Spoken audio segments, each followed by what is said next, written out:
Good morning children, welcome back in your history class and I hope you all are fit and fine. मैं आशा करती हूँ कि आप खुश होंगे, स्वस्थ होंगे, सेफ होंगे और मैं ये भी आशा करती हूँ साथ साथ कि आप अपना वीडियो देख रहे होंगे और साथ साथ अपनी पढ़ाई भी कर रहे होंगे।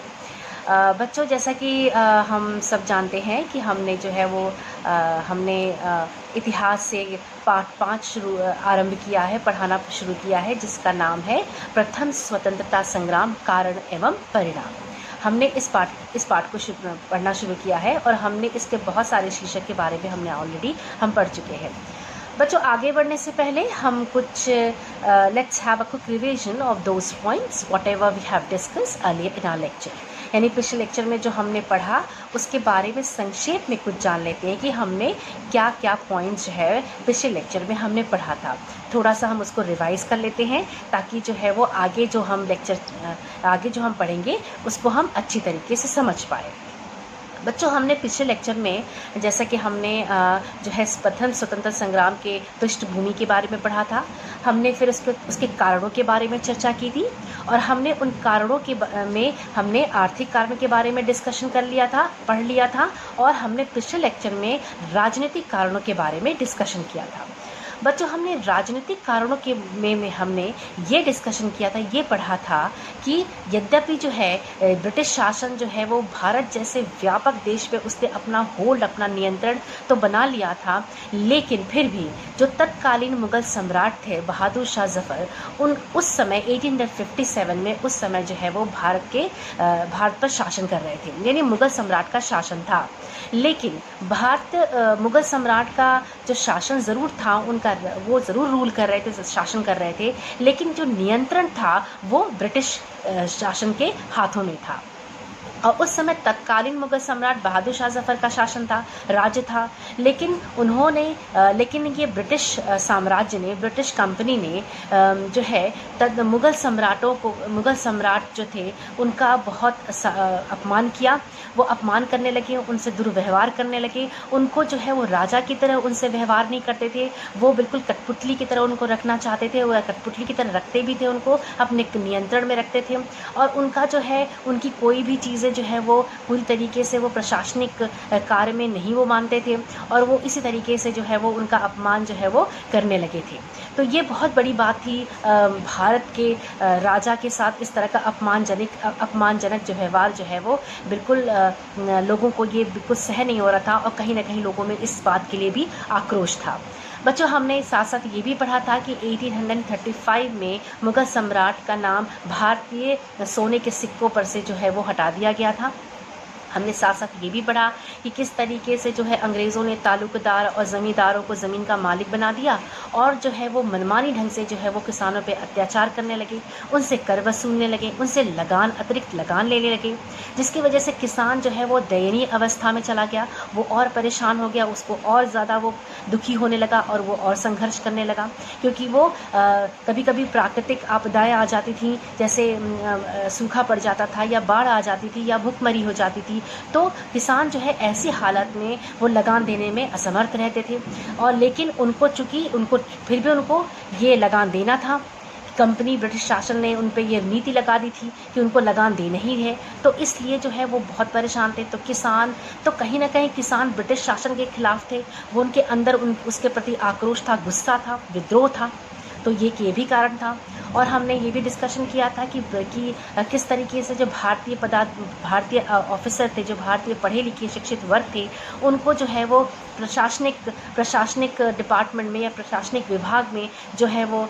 उनको ऊंचे पदों पे नियुक्ति नहीं दी जाती थी, उनको ऊंचा पद नहीं दिया जाता था और यूरोपियों और ब्रिटिश अधिकारियों की अपेक्षा उनका वेतन भी कम था, उनको कम वेतन दिया जाता था, उनको सारी सुख सुविधाएं भी नहीं दी जाती थी, उनको कोई भी फैसिलिटी अवेलेबल नहीं कराई जाती थी,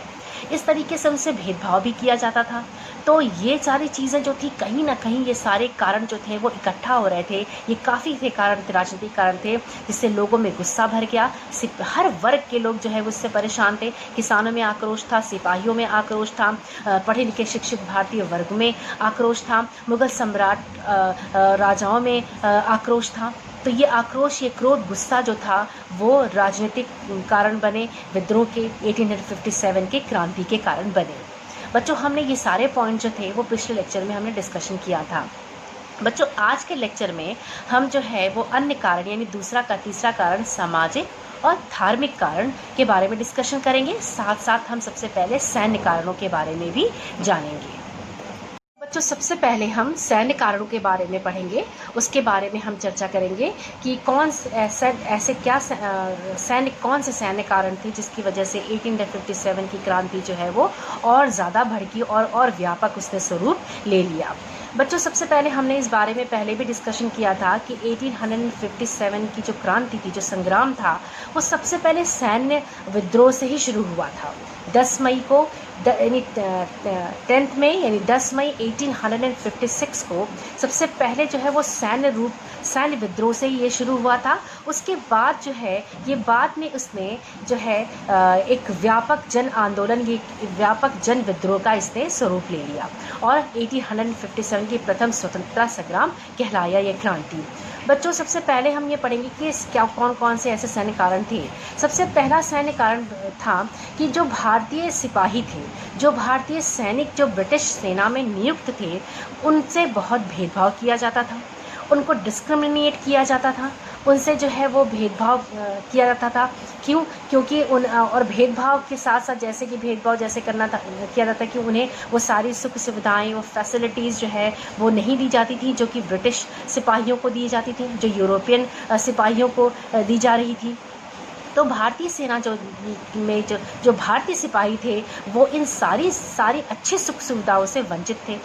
और भारतीय सेना के और साथ साथ जो है जो यूरोपियन जो सैनिक थे, जो ब्रिटिश सैनिक थे, उनकी आमदनी, उनका वेतन जो है वो ज़्यादा था, अधिक था। अगर हम उसकी अपेक्षा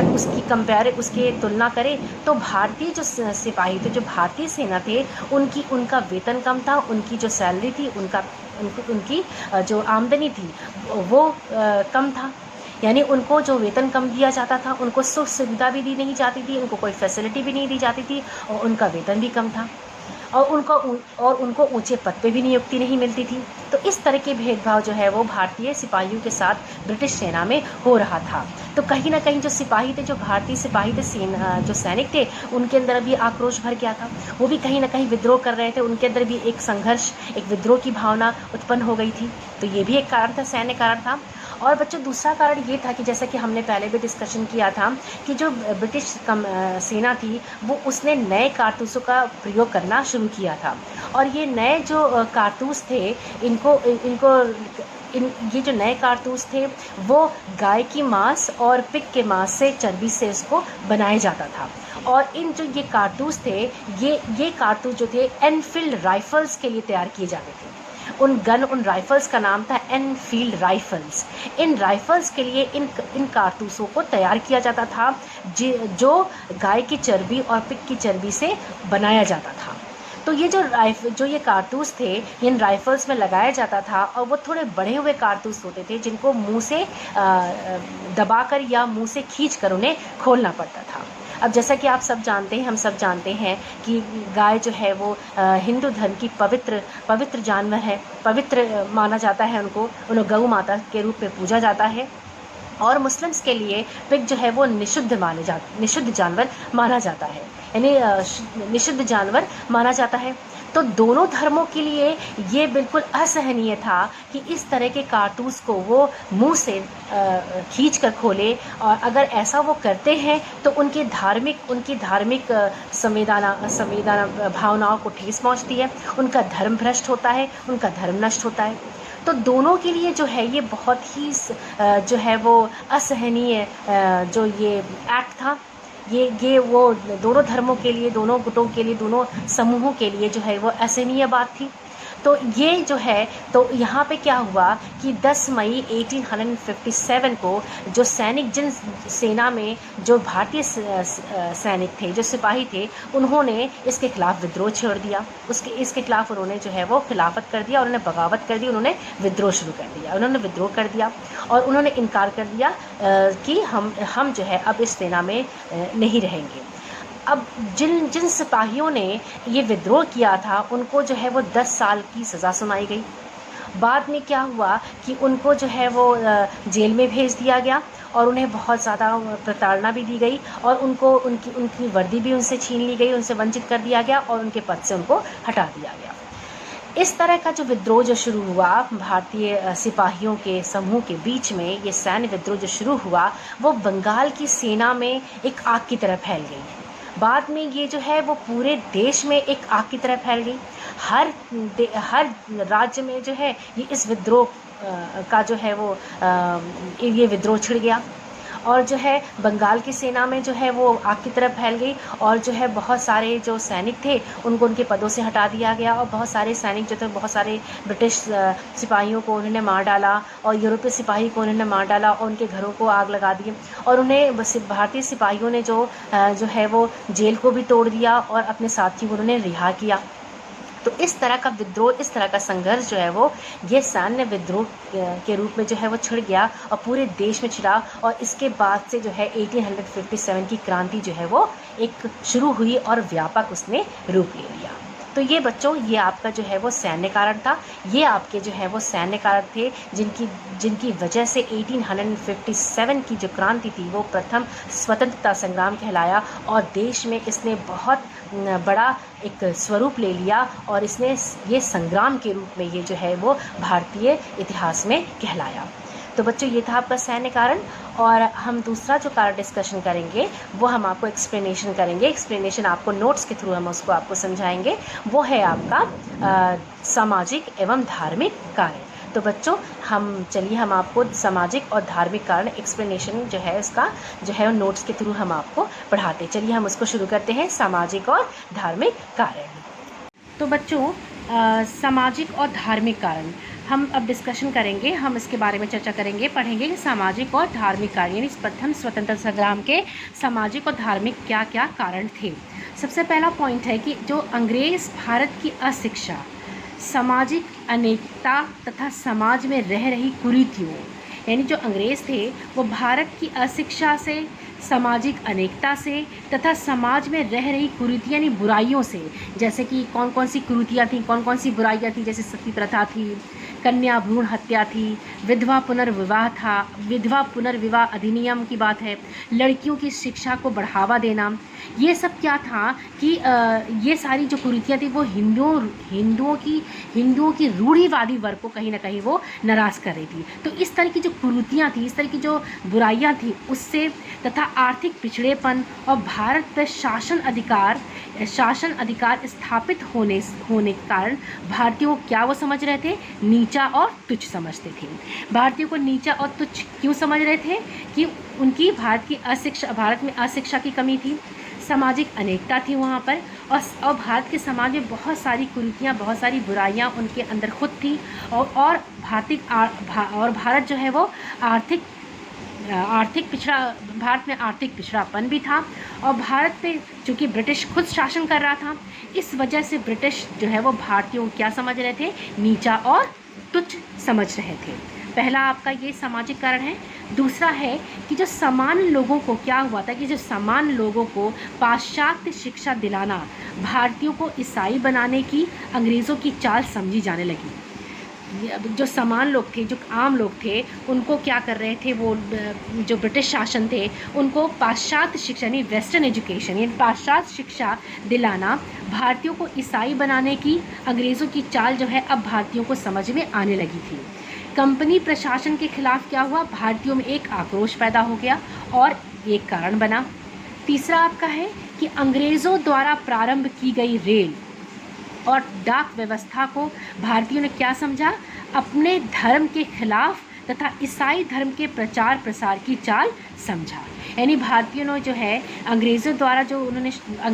शुरू की गई रेल व्यवस्था और डाक व्यवस्था, यानी जो आपका पोस्ट ऑफिस व्यवस्था थी, डाक व्यवस्था थी, उसको भारतीयों ने क्या समझा, अपने धर्म के खिलाफ तथा ईसाई धर्म के प्रचार प्रसार की उन्होंने चाल समझा। इसकी वजह से भी ये भी एक कारण था जिसकी वजह से लोगों में आक्रोश था, विद्रोह पैदा हुआ। अब आगे क्या था कि रेलवे और जो डाक व्यवस्था थी उसकी जो शुरुआत थी उसकी वजह से भारतीयों को अंग्रेज़ों ने अपने अंगूठे के नीचे रखने और अंग्रेज़ों के खिलाफ किसी भी असंतोष को दबाने के लिए एक ब्रिटिश चाल के रूप में देखी गई। यानी भारतीयों ने सोचा कि ये रेलवे और डाक व्यवस्था जो है उसका जो ये अंग्रेज़ों ने शुरुआत की है वो हम भारतीयों को नीचा दिखाने के लिए उन्होंने इसकी शुरुआत की है। और वो रेल और डाक व्यवस्था जैसी व्यवस्था को शुरुआत करने के लिए जो अंग्रेज़ जो हैं उसकी वजह से भारतीय को वो तुच्छ समझने लगे हैं और भारतीय जो हैं उनके अंगूठे के नीचे रहेंगे, उनसे दबे रहेंगे। इस वजह से वो जो भारतीय थे वो अंग्रेज़ों की इस चाल को वो समझने लगे थे और उनमें इसलिए कहीं ना कहीं उनके अंदर भी ये विद्रोह पैदा हो गया था अंग्रेज़ों के खिलाफ। नाउ नेक्स्ट है आपका कि ईसाई मिशनरी ईसाई मिशनरी हिंदू और मुसलमानों का धर्म परिवर्तन करने लगे, ये भी एक कारण था, तथा इन धर्मों की वे खुली निंदा करने लगी थी। ये भी एक सामाजिक और धार्मिक कारण में आपका आ जा रहा है कि जो है इस वजह से लोग भी कहीं ना कहीं नाखुश थे ब्रिटिश शासन से। नेक्स्ट है आपका कि पंडितों और मौलवियों का जो ये मानना था कि जो अंग्रेज़ी शिक्षा है वो उनकी आजीविका यानी उनकी अर्निंग जो है आजीविका के साधन को क्या कर रही है, दूर ले जा रही है। यानी जो पंडित थे और जो मौलवी थे, यानी जो ब्राह्मण वर्ग था और जो मौलवी वर्ग था मुसलमानों में और जो ब्राह्मण वर्ग हिंदुओं में था, उनका ये मानना था कि जो अंग्रेज़ी शिक्षा है, जो वेस्टर्न एजुकेशन है, वो उनकी आजीविका के साधन को उनसे दूर ले जाएगा और अंत में क्या होगा कि ये भारतीय संस्कृति को नष्ट कर देगी। यानी ये जो है आपका अंग्रेज़ी शिक्षा जो है, ये वेस्टर्न कल्चर है, जो वेस्टर्न एजुकेशन है, वो भारतीय संस्कृति को कहीं ना कहीं वो नष्ट कर देगी। तो इस वजह से भी जो है वो लोगों में गुस्सा था, लोगों में आक्रोश था। इस वजह से लोग ब्रिटिश संस्कृति या ब्रिटिश शासन के खिलाफ हो गए। जो ये पाश्चात्य शिक्षा के प्रसार और प्रभाव यानी और आगे उनका क्या मानना था, भारतीयों को क्या मानना था कि पाश्चात्य शिक्षा के प्रसार और प्रभाव के कारण जो है वे अपनी पकड़ और प्रभाव को कम होने की आशंका करने लगे। यानी उन्होंने कहा कि अगर पाश्चात्य शिक्षा जो है वो भारतीय शिक्षा या भारतीय संस्कृति पे हावी हो जाएगी तो इन लोगों की पकड़ यानी जो ब्राह्मण जो भारतीय शिक्षित वर्ग है, जो भारतीय ब्राह्मण और मौलवी जो लोग हैं, इन जैसे जो दिग्गज लोग हैं, इनकी पकड़ जो है भारतीय संस्कृति में कम हो जाएगी। नेक्स्ट है आपका कि सामाजिक भेदभाव की ब्रिटिश नीति के कारण, यानी ब्रिटिश वैसे भी जैसा कि हमने बताया कि ब्रिटिश जो है वो भारतीयों के साथ जो वो भेदभाव कर रहे थे, तो सामाजिक भेदभाव की ब्रिटिश नीति जो थी यानी सामाजिक सोशल डिस्क्रिमिनेशन था, जो ब्रिटिश नीति थी सामाजिक भेदभाव की, उसके कारण क्या हुआ कि भारतीयों में भारी आक्रोश था, भारतीयों में भारी गुस्सा था और इसी वजह से सन 1850 में कंपनी ने एक कानून पास किया। वो क्या कानून था कि जो ईसाई हो जाएगा उसे उसके पैतृक संपत्ति का भागीदार बनाया जाएगा। ये कहीं ना कहीं भारत के लोगों के लिए जो असहनीय था, वो इस बात से सहमत नहीं थे और इस तरह के कानून को वो मानने से इनकार कर रहे थे और इसलिए जो है उनके बीच ये विद्रोह शुरू हो गया और ये कहीं ना कहीं जो है वो 1857 की क्रांति का कारण बना। तो बच्चों ये है आपका सामाजिक और धार्मिक कारण और अगले में हम जो है आपको हम यहीं पे बंद करते हैं। We will stop here and in next lecture हम जो है वो दूसरा टॉपिक स्टार्ट करेंगे। So take care of yourself and your family.